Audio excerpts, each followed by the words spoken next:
இப்போ என்ன பண்ணுறாருன்னா அகோபில மடம் ஜீயர் அழகிய சிங்கர் அந்த பொறுப்பை எடுத்துன்னு அதை கட்டுற. மறுபடியும் கொஞ்சம் வந்தோடனே நின்று போய்டுறது. ஏன்னா அதுக்கு வேணுங்கிற ஃபண்ட்ஸ் இல்லை. அப்போது அந்த மொட்டை கோபுரமாக அது நிற்கிறது. சுவாமி இருந்த இடம் இல்லையா, சுவாமிக்கு இது எப்படி தெரியுதோ தெரியல. அந்த சமயத்தில் தூத்துக்குடி முருகேஷ்ஜி, திரு பார்த்தசாரதி, ஆனந்த், ராஜேஸ்வரி அம்மாவுடைய சன் ஆனந்த், இவங்க 3 பேரும் தூத்துக்குடியிலேருந்து நடந்து திருவண்ணாமலைக்கு போகணும்னு ஒரு விரதத்தை எடுத்துட்டு மதுரை வரலும் வந்துடுறாங்க. நடந்து மதுரை வரலும் வந்தாச்சு. ஆனால் அதுக்கு மேலே அவங்களால நடக்க முடியல. அதுக்கப்புறம் ஒரு பஸ் எடுத்துட்டு திருவண்ணாமலைக்கு வந்து சேர்றாங்க.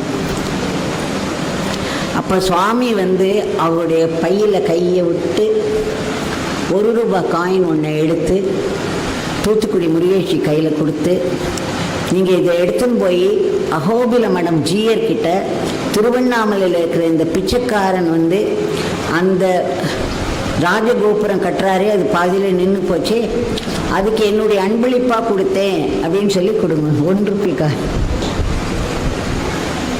உடனே இவங்க 3 பேரும் மதுரைக்கு பஸ்ஸில் மதுரையிலேருந்து நடந்து ஸ்ரீரங்கத்துக்கு வந்தாங்க.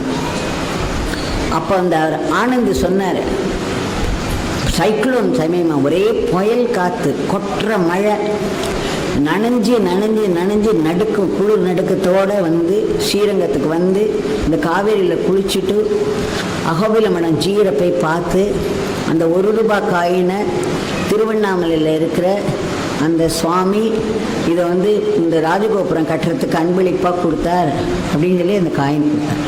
அப்போ அகோபில மடம் ஜீயர், இப்போ நீங்கள் ராஜகோபுரம் அப்படி பார்க்குறீங்களே, அதுக்கு பின்னாடி எவ்வளோ பெரிய சரித்திரம் இருக்குது, அத்தனையோ பேரோட தியாகம் இருக்குது. அவர் சொன்னாரா, ஃபண்ட்ஸ் இல்லாமல் இது நின்று போயிடுச்சு மொட்டை கோபுரமா. உங்கள் சுவாமிகிட்ட எத்தனை பேர் வருவா?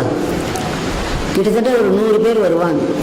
உங்கள் சுவாமியை சொல்லுங்க, எல்லாத்தையும் 1 ரூபாய் கலெக்ட் பண்ணி அது தினம் வரதை கலெக்ட் பண்ணி கொடுக்க சொல்லுங்க எனக்கு அப்படின்னு சொன்னாங்க.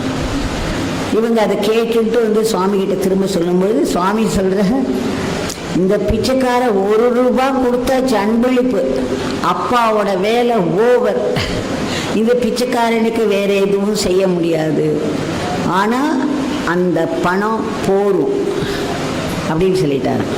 அப்பாவோட வேலை நடந்தாச்சு, அந்த பணம் போரும், வேற எதுவும் இந்த பிச்சைக்காரனுக்கு செய்ய முடியாது அப்படின்ட்டாரு. ஆனால் அதுக்கப்புறம்